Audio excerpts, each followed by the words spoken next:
right. Ready? Yeah. All right. 1, 2, 3. All right, guys. Welcome back to another episode of Southern Shots.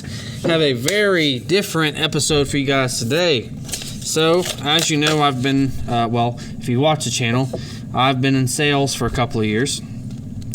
So, I want to do something that I don't see on YouTube.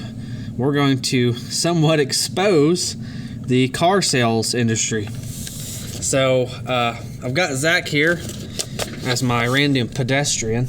Okay. So Zach, let's do an example. So, guys, a lot of people like to trade their cars in to get newer ones because, okay, you get money towards your trade, it's less taxes you pay, and so on. So, we're going to talk about how bad you get screwed doing a trade-in. Okay? Yep. All right, so, Zach, for example, let's start with you've got a Ford Ranger. Yours is a newer truck. Yes, I have a 2019 Ford Ranger.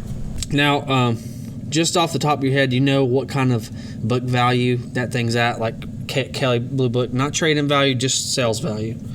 I don't know off of KBB, but I noticed that all the other ones that are listed online are floating around the $30,000 mark, depending on mileage. About $30,000. Okay.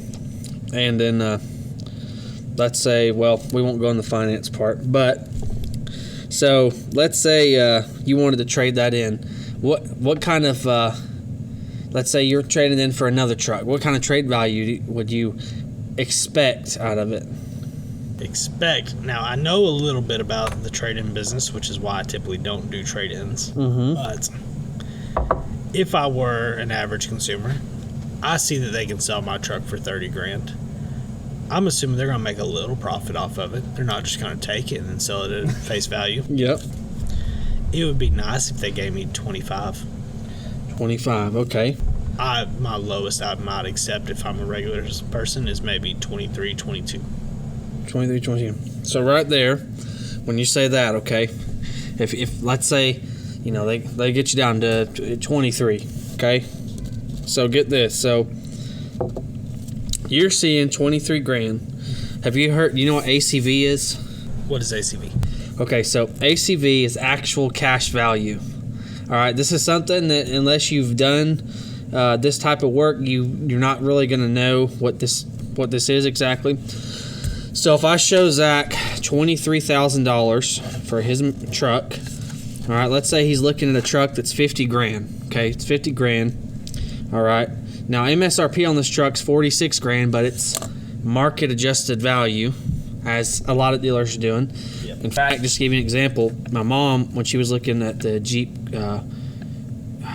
Grand Wagoneer, I think it is. Is that the truck one? No, it's an SUV. Okay. They're like a little over $100,000. I don't do Jeeps. So she went to one dealer, okay, and this dealer had it over MSRP. They had it marked up to $130,000 market adjustment. She went and bought one somewhere else for like $114,000. So market adjustment is $16,000. Okay, they still pay the same for that unit. Yep. But they're adjusting for what they think they can sell it for in that area to not deflate their own market. Exactly, because banks will loan more than the vehicle's worth. They'll usually loan 130 to 150% of that vehicle's value. Did you say 150%? Yep. That is insane. 130 is what the lower banks do, but they go all the way up to 150% of the value. That's your average. So now, of course, your sales tax is also included in that 130, 150%. But your sales taxes, even in Tennessee, it's less than 10%. Yes. So that's still 20% you have for markup room. That's not even including, well, that is including accessories that you could sell. So if you got 150% on $100,000, that could be 30 to 50 grand that you can add to it. Yep. Okay. So anyway, you're assuming 110 because of the sales tax, like we talked about, which exactly Tennessee has one of the highest sales tax in almost 10%. Because we have no income tax. Let's say market adjustment, you're at 50 grand, right? All right, so realistically, they paid, let's say, 40 grand for this truck. That's what they paid for this new truck. Yeah, that would be what you would expect their profit to be is like a little 20%. But so we're going to do a new truck first, and then we're going to get into a used truck. All right, so let's say a new truck, they paid 40 for it because that's what they pay for the manufacturer, right? They're showing you, they're saying they're going to give you, hey, we're going to give you 23 for your truck, right? And you know your truck's worth about 30 grand. All right, so get this, ACV, actual cash value. What that does is, let's say we're showing you 23, we ACV it at 18,000, which means we take that $5,000 difference and deduct it from that profit margin. So if we got it marked 50 grand, 4,000 over MSRP, we're just taking a chunk of profit off, and then when we sell your truck, we're making 12 grand. Yeah. Okay, so you're still selling my truck. You've listed it essentially as you've bought it at 18, just taking some of the profit Exactly. of the actual. But you're seeing Full-size truck. on your paperwork, you're going to see $23,000. You're going to see what you want to see. But really, ACV, actual cash value, you show the customer this, but you're deducting profit out of the main deal to make more profit on this deal as well. But now, so that doesn't seem so bad, but think about this. So Zach's truck, let's say, Zach, we got your truck, right? We got 18 grand in it, and we're going to sell it for 30. Now, the next guy comes along, he's in a similar situation. He's got another $30,000 truck, and we do the same thing. We show him 23, right? And then we put 18 in that one as well. Now think about how much money we made off of those two deals. That is about 14 grand between the two of them. Oh yeah, from that. 30. No, that's more. I'm It's 24, right? That's 24 grand Off of 2 used vehicles. for 2 used vehicles. Okay, so in reality, let's talk about the situation as far as like where you started and where you ended up. You're the dealership. You're sitting here holding a truck. You have spent $40,000 on this truck.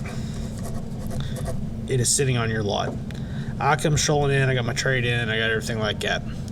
Without that sale, without you selling my truck, just alone, I've essentially agreed to pay 50 grand minus 23.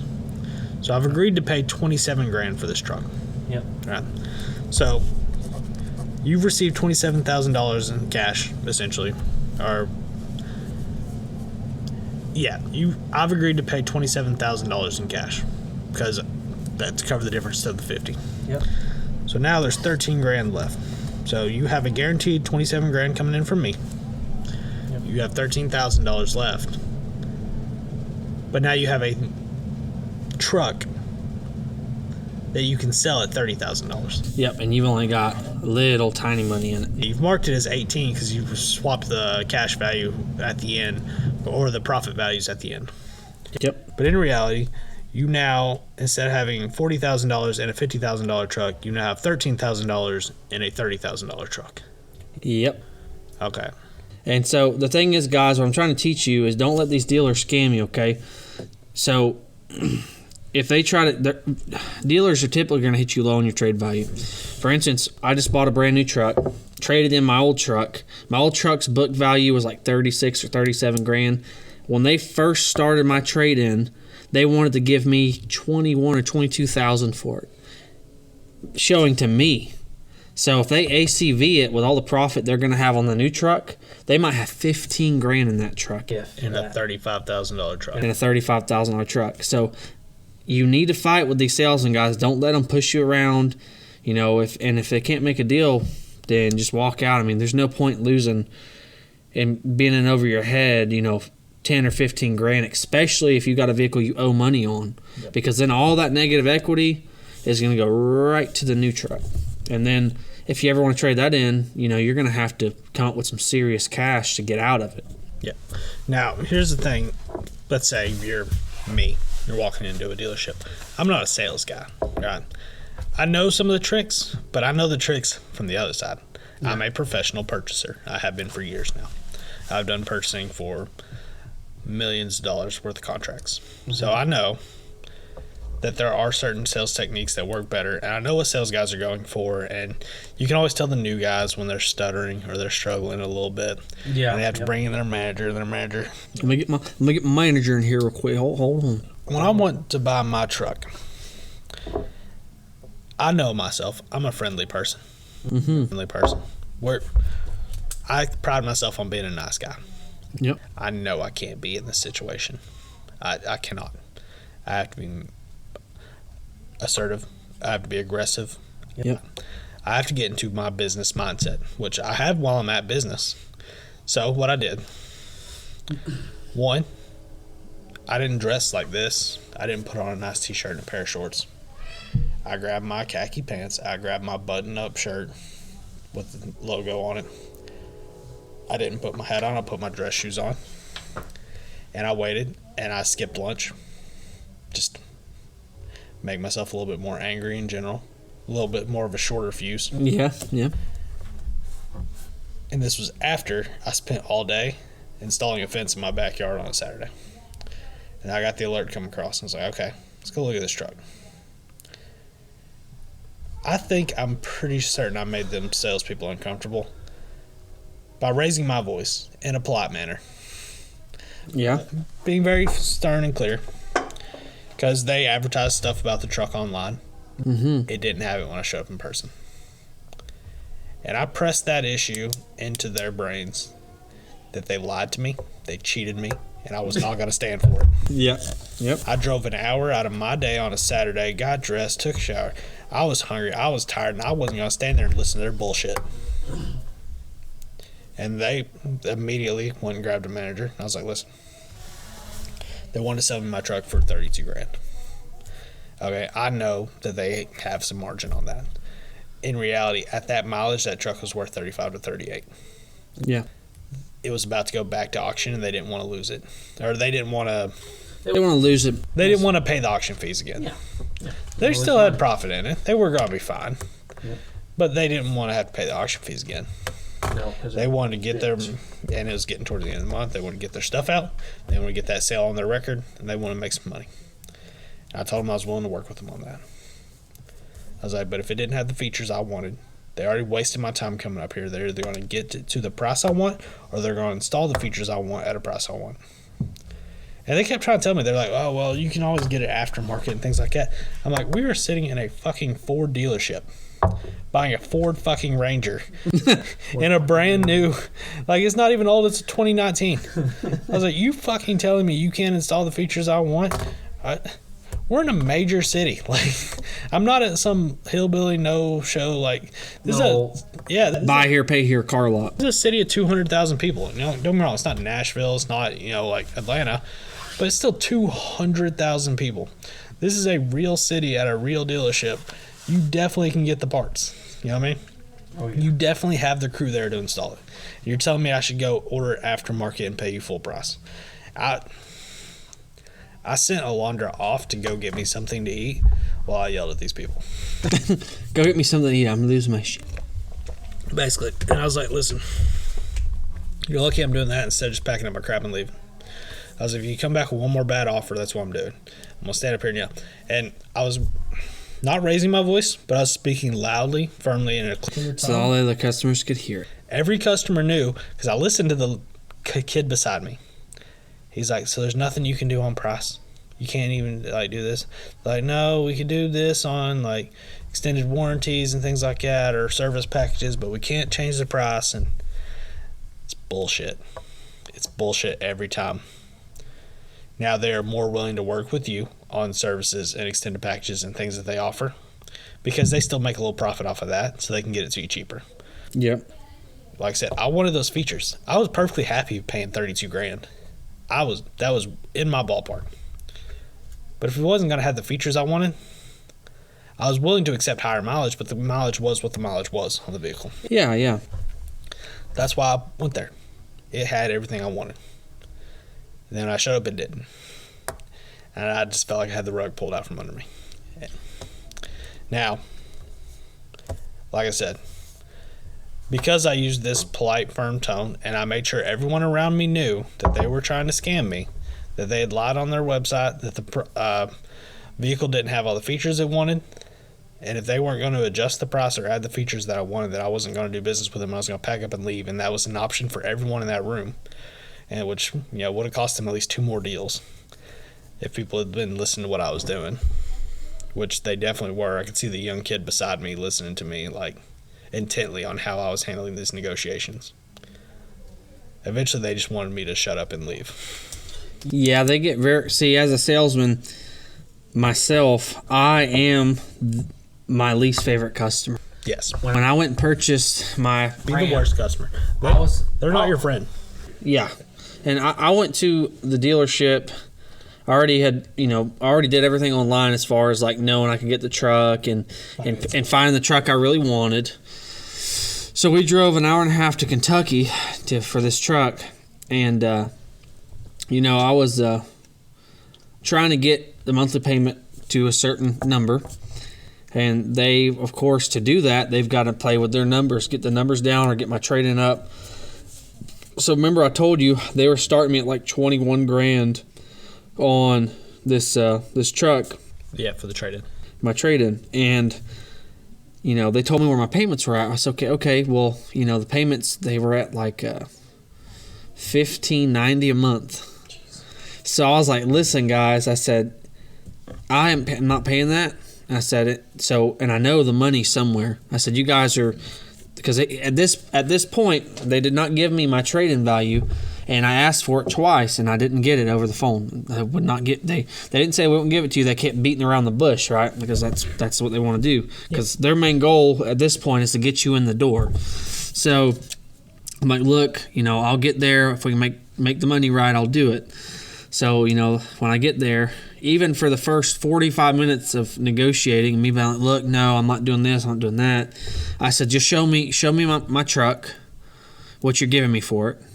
And because I'm pretty sure that's where the money's at. Because you guys, every 1,000 is about $20 a month, payment wise, typically, depending on your interest. But finally, they bring it to me. I see 21 grand. I said, okay, so this is where the missing money's at. And I told them, because the sales manager gets to sit in a nice desk away from the customer. Doesn't deal with them. He just writes some crap on the paper. Got to take this to him. That's pretty much it, right? So anyway, don't let these people lie to you. So 21 grand, right? I'm like, look, I'm not doing that. I said, I know you guys got to make money, but I said, 21 grand. I said, and they don't know that I do sales just yet. So I'm like, look, I know how ACV works, and I know you guys are showing me 21, and I know you're probably putting like, 16 or 17 grand in this truck. I said, I know what the book is on this truck. It's not high mileage. I said, we're going to make, you guys are going to come up on the value. Salesman goes into the sales manager's office, brings that paper back to me and goes, I asked him about the ACV, and he said this 21,000, that's the ACV. Don't let them try to pull that shit, because that is not true. Yes. That is what they are showing you. ACV is in their system. You're not going to get to see that. They're not going to tell you what they're putting in your truck, okay? Unless they print off something that shows what they're giving you and the ACV, which will be less than what they're showing you, then they're just lying to you. And that immediately pissed me off, because I already knew they were lying. Yep. Like, I know I'm not stupid, okay, so don't treat me like it. Which the salesmen aren't really supposed to know all that behind the scenes stuff, so that's why they're more unaware. But for them to go and ask and then lie about it when I know for a fact, like, guys, come on, I do this. So you got to be careful, guys. You can't let them screw you out of that. And let me tell you something. Another way that they'll get you. So this is called. I'll have Zach maybe do a close-up image. This is called a square. Zach, have you ever seen one of these? Trade cash down payment. Not in that format, but I've seen those. Similar. Yeah. So what this is, the square, these are the 4 obstacles that you have to overcome in a sale, okay? So these are your 4 obstacles for any customer. Now, with the exclusion of one. So if you don't have a trade-in. If you don't have a trade-in, this isn't an obstacle. But if they got a trade-in, you've got it. This is an obstacle. Let's say there's no trade-in, okay? Then you've got cash, money down, payment. Most people, especially when you're talking a brand new truck, they're not going to be paying cash, so we're going to put NA on that. Of course, some people, you're going to get cash people, but not very often, especially in the automotive industry. You're going to have your down, your financing, and your payment. Exactly. So your money down and your financing. If you're talking brand new trucks, I mean, some people try to go up there with their 400 credit scores and pull something off, but a lot of people, if you know you're coming to buy a brand new vehicle, You kind of know if you can afford it or not before you walk through the door. So you want to know something very interesting about the Zach? What's that? So when you're down to this and this, most people, other than older people, by older I mean people in their 40s, 50s, and 60s, once we're down to this, they do not care what that cash is. That truck could be 10 grand over the blue book. And as long as you get these numbers right, they're going to take it. Yeah. Okay? So remember, keep in mind, if they get you this payment you're wanting, you need to make sure that this cash value is where it needs to be. It needs to be in that blue book range at least. So, for instance, if you walk into financing at the end, yep, and you think, okay, they've given me the price I want, we're at the payment amount I want, we've got everything sorted out. Then financing walks in and tells you, okay, well, there's a financing charge when you're only putting this much down of this amount, and your total net value of your $32,000 truck is now 48 grand because you bought the service package and you bought that. And you're like, and they won't say the number 48 grand. Yep. They'll point at it in a paper and be like, sign this page. This is what you paid for the truck. This is what your service package. This is your total value. They'll kind of glance over that. Yep. Pay attention to that number. That is how much money will leave your pocket at the end of the day. If they get your payment to where you want, but they stretch it to 10 years, you've screwed yourself. Okay? Exactly. You do not want to be paying off a car for 10 years. Anytime somebody is letting you borrow money, it is at an interest rate that is greater than you can earn on your own investing that money, essentially. That is the whole point of them having the business. So, it wasn't when interest rates were 3% and everybody was buying houses and cars and everything else under the sun during the inflation, and then it spiked through the roof. But now interest rates are like 7, 8%. Things are slowing down more. But you have to pay it, like Kyle said. Everybody wants to talk about getting your payments and your down payment right. I walked in to buy my truck knowing I had nearly an 800 credit score. So I looked at him and I said, listen, I'm giving you $1,000 down just to have a down payment. I was like, I don't feel like putting any more down at this time. I know what I'm financing. It'll be just under 30 grand. And now I do want to get gap insurance because this is a newer vehicle. I'm covering myself with the gap insurance. You do not have to accept the gap insurance that the dealership offers you. You can buy your own gap insurance. You can buy your own insurance. If they need to package it with a service package or something like that, which is what a lot of them will do, don't take it. Okay? Unless you are in a situation where service packages make sense for you if you don't know anything about cars. Or you're older and you just don't want to be bending down. Yeah. And then you can also, that's part of the negotiations. They make profit off those service packages. Yep. Negotiate that. Every dollar that they make, you can negotiate away from them. Not all of it. They're going to make their money. But you have more leverage than you know at every step of the way. But don't think by the time you walk in the finance office that your negotiation's done. That guy sitting behind the computer saying, this is the best percentage we can find for you. He's the guy you can negotiate with too, every step of the way. And nothing is off the table. Make them fill it up with gas before you leave. All right? Make them give you everything under the sun that sits in their office because they have it in their budget. Yeah, guys, and at the end of the day, every business, you got to make money, you got to keep the lights on, you got to make a living. But, for instance, making off of 2 deals, making 24 grand off of 2 people, I think that's a little excessive. I can see, needing to make, 3 to 5 grand a deal in profit. That'll keep the lights on, that'll keep people paid. But to make anywhere from 10 to 18 grand a deal. We're not in California. We're not in New York. We're in Tennessee. In small towns. Yep. You're not going to get away with ripping people off over here like that. Now, some people do. Some people get away with it. But they kept pointing at what my monthly payment would be during my meeting. And I kept looking at them and said, I don't care what the monthly payment is. I'm not buying a truck that I couldn't, if I don't hit a certain number, I can't afford the monthly payment on. Yeah. I was like, if I want to do that, I could spend almost double. And then I'd be like, okay, well, maybe we need to get the monthly payments at this mark. I'm at like that. I'm not buying a 60 grand truck. I'm buying a 30 grand truck. I know what I make per year. I know I can afford this. I know what the monthly payment's going to be. This will not even affect how I live my daily life. Whether you get this payment to $500 or you get this payment to $900, it's not going to change how I live my daily life. The power. It's like, I need the final cash value for what I'm paying to be what I want it to be. I want to have all the features I want. Yep. I was like, if you cannot do this for me, I will pack up my shit and I will walk out the door right now. I will walk the fuck out. They're like, well, what if you trade in your car? And I'm like, I already sold my car to somebody else. I was like, the second I buy this truck and drive it home, they're going to come to my house and pick up the car. I was like, I am not worried about the trade-in value. I'm not worried about the payment. Here's $1,000 just so you have a down payment, man. Yeah. I was like, I need the final cash value. And that, you could tell, made them the most uncomfortable because that was their profit number that they were looking at.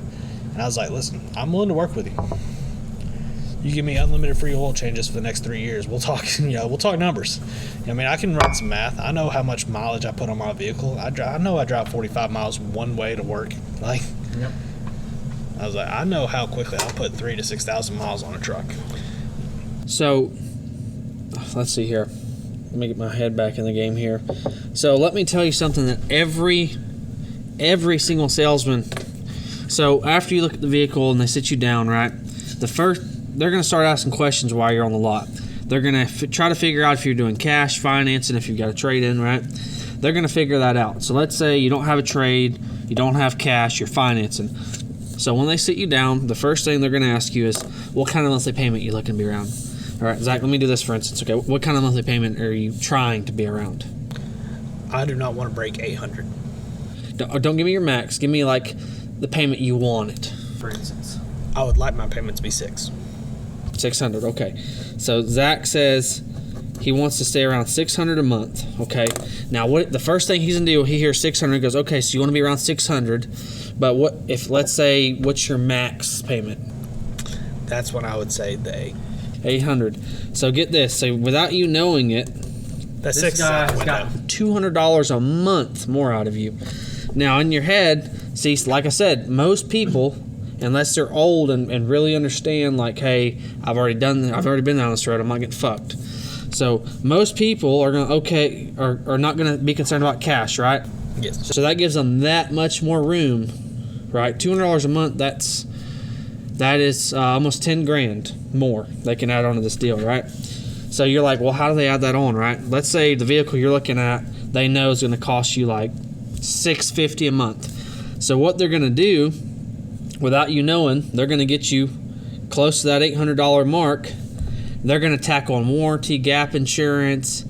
They're going to tack on that at a very high rate. And when you go to do paperwork, I'm like, oh, by the way, because this is how we do it. They go, oh, by the way, we got you around $775 a month. It's a little lower than what your max was.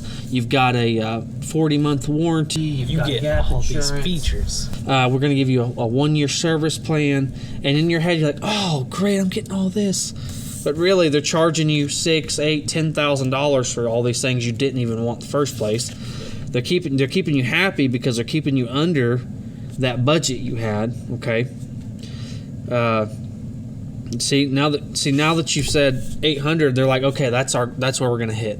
600 where you want to be, but wherever your max is at, typically, unless the truck's just a really good deal, that's where you're gonna get hit. You're gonna get hit where your max payment is. So keep that in mind, guys. You want to make sure that you're not giving them. Don't give them that extra room. Don't give them that extra room. Say, look, I need to stay around this. I can't afford this.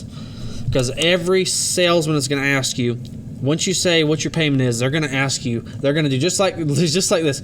All right, so 600 and your max would be, they're even going to do this hand gesture, okay? All right, so like I said, I've done this for 2 years, so I know exactly, the tactics. And, I didn't do cars, okay? I did side-by-sides and such. So for me, I didn't screw people like car salesmen do. Our deals, we're making anywhere from $2,000 to $4,000 a deal, okay? Which is fair. That keeps lights on. It keeps everybody paid. But these guys are making crazy money off of you. They're screwing you real bad. That was on payment. So another thing they'll ask you, let's say All right, so let's say you're good with a $800 payment max. They're also going to ask you, just to make more money, they're going to ask you, say, look, today, what kind of money could you come up with down if you needed any? Most people want to go in and spend no money down, but when they feel the pressure, the dealer's like, hey, look, we're going to send it to the banks. We didn't know what kind of money you can do down. You're like, well, they might say no, so I guess I could do $1,500 down. Yeah. Well, if you say that, you might as well just go ahead and accept you're going to spend $1,500 down. Right then. Yep. If anything you tell them you can do is You're going to do it. Yeah, basically. Before the end of that deal, they will include it in your offer. And that's all going to be money out of your pocket, guys, and more money in their pocket. And like I said, everyone needs to make a living, but to screw somebody out of, 15 to 20 grand a deal, Yes. it's ridiculous. Sales is interesting. They work enough off commission, a lot of salespeople do, that they can earn high percentages based off of the commodity that they're selling. That's why you see so many real estate agents. That's why you see good car salesmen making 6 figures a year. Once again, some of them are providing a value to you. Some of them are. The really good ones can help guide you through the market and lead you to the right outcome as far as real estate goes. And the good car salesman, it feels like they just sell more products though. Now, some of them, if you're in the right situation, like let's say you do have a low credit score, you're trying to restart your life. Yep. You need a vehicle to get back and forth to work, and you need something reliable. You probably couldn't afford it if you just went through, a standard dealership, but a good car salesman who knows the underwriter, who can see your lower credit score, find you a good Kia that's, newer enough with low mileage, kind of point you in the right direction. Those kind of people can help you out. But then they're collecting such a commission off of you.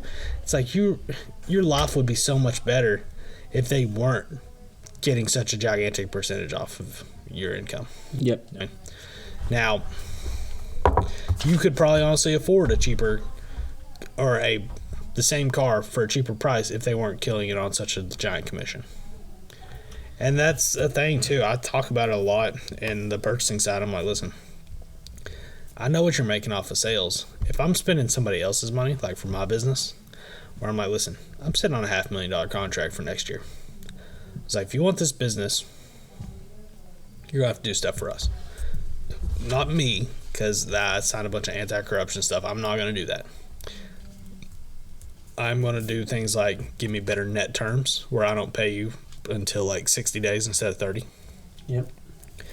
Give me percentage options like net 60 but 3% 30, where maybe I get a 3% discount if I do the 30, if I pay you in 30 days.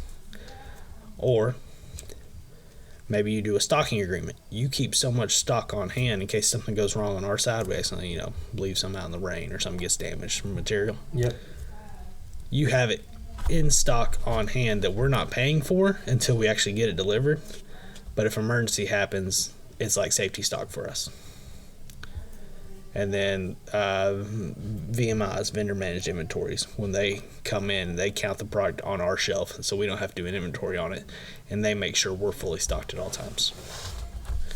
Just little things like that you can negotiate, getting them to use your software to track your own inventory purchases and things like that. But often I do, like, they'll reach out to me and be like, hey, you want tickets to the local football game? You want? Try to get some bonuses. I'm like, hey, you can give me that if you want. It's not going to change the fact if you're not the lowest price, I'm not going to mess with you. You know what I mean? Yep. I'm like, you want to bring a cool hat by? Sure. I like hats. You know what I mean? I'm not going to give you a $500,000 contract over a $10 hat. I mean, I'm just not. At the end of the day, it's me and my business that are. Yeah, absolutely. And our profit percentages directly affect, bonuses. They affect our ability to get raises. They affect our, keeping the lights on. You know what I mean? Yep. So there's one, if you're going to buy a vehicle, watch the market for 3 months minimum on your type of vehicle you're thinking about buying. Look at reviews. Make sure it's a high quality vehicle you're looking at. I watch the market for 3 full months before I make a purchase. I see what every vehicle in that range is going for. Yeah. And I kind of track it. Like, is it moving up? Is it moving down? Okay, I found one with 80,000 miles that sold for 28. I found one with 20,000 miles that sold for 38. So that's my range. Is it a 2-door package? Is it a 4-door package? How far do I have to drive? I mean, it's a lot of stuff, man. I'm gonna go out your back door real quick. I gotta pee so bad. I'm gonna go ahead and wrap up the podcast. You're good. So anyway, long story short, be smart about purchases. Follow some simple rules. Track the market. Do your research. Make sure you're getting a good quality product. Make sure you've tracked how things are selling, and be fully prepared to negotiate when you walk through the door. If you want to wear a nice outfit, you want to do some stuff like that, that's fine. Be prepared to be aggressive, be assertive, and get your point across. At the end of the day, it's your money. You are the one working every hour of every day to get it. You're the one who has to put the money aside. You're the one that has to do all the work. They are just collecting a percentage and a commission. Okay, now they're doing some work to help you, but it's just a percentage and it's just a commission. Do what you have to do to save yourself and your family as much money as you can. That way you can spend it on whatever you want. Anything else, Kyle? Let's see. Trying to think here. I don't think so. Basically, guys, just watch out for what you're doing. And if you do have any questions, like I said, we don't really do these type of videos, but this is something I just wanted to make people aware of. I'm getting out of this business, so I wanted to, because a lot of people don't quite understand this, especially not being in sales. And to be honest, me sharing ACV is going to piss a lot of salespeople off. But I think it's something that needs to be said because the way it used to not be so bad, with cars for sale. Yep. But since COVID, it's got ridiculous. Yes. And it's time for it to change. It's time for these prices to come back down because spending a base model F-150 brand new is almost $60,000. That's insane. For a base model truck, a work truck. A couple years ago, that was the price for the base model Raptor. Yeah. Right. That's ridiculous. And they're doing this because of, well, I know, inflation's inflation, right? But for them to say the market adjustment, that's ridiculous. And guys, the point is, while these prices are ridiculous, it's a good idea to just not buy. Yes. And sure, it hurts their business, but at the same time, it gets prices to come back down to earth. Because right now, for a brand new truck, like I said, for a base model truck to spend $60,000 on a base model F-150, you're talking, cloth seats, no GPS, the center console flip, not a big center console, just a seat flip one. It's ridiculous, guys, and you don't want to spend that kind of money and get basically you don't want to get scammed. Remember, at the end of the day, a vehicle is just to get you from point A to point B safely. All right, there you can add features, you can add amenities, you can add everything under the sun, but a $1,200 Oldsmobile and a $30,000 truck, if you get from point A to point B, it may not have been as comfortable of a ride, it may have been more dangerous, it may have been anything under the sun. You still got the goal accomplished, and you spend a lot less money to do it per mile. So, guys, just really think about it. And if you got questions on any of these real specific things, let me know. I can do 1-minute shorts explaining a lot of these topics. I can explain them pretty quickly. Obviously, me and Zach, we're trying to give you guys examples because that's personally I learn better through examples. And like I said, a lot of these things we just discussed. If you go get a new car, the car salesman is going to ask you the same things. Now, a lot of car salesmen aren't going to show you this, but this is still in their brain. This is what it is. It's a square. Yep. This is the ultimate sales tool as far as obstacles go. So just keep that in mind, guys, and don't get screwed out of especially if you've got a trade. Yeah. If they're not going to give you what it's worth, keep your damn car. Sell it yourself. Now, I understand, too, like Zach was saying earlier, if you show up at a car deal and you've got a 550 credit score and they get you approved on something, they're going to make you pay whatever they want you to pay. You're out of luck. But if you've got decent credit and have that leverage, make sure you use it. Like I said, if you just somebody shows up with 550 and they get you approved for a brand new car, you're kind of shit out of luck. They're going to be like, well, take it or don't. Yep. And if you want me to review any of my other buying techniques and anything besides just cars and things like that, I mean, it's what I do for a living. I can show you some of the spreadsheets, the analysis I run, and then the actual negotiations. Yeah. Remember, everything is tradable for sale. There's nothing you can't throw in on a negotiation. Absolutely. Well, that wraps up our episode, guys. Please make sure you like, subscribe, check out our merch store. We do have quite a bit of merch. It is rolling around to the chili season soon, so we're hoping to have some hoodies out soon. Me and Zach's got some designing to do. Well, we got to do that in our free time, which we don't have a lot of anymore. Never. Adult life. But anyways, guys, we hope you enjoyed the video. Zach, did you have anything to add? I'm good. I think we're good. Be sure you like, subscribe. Thanks, guys. Y'all have a good weekend.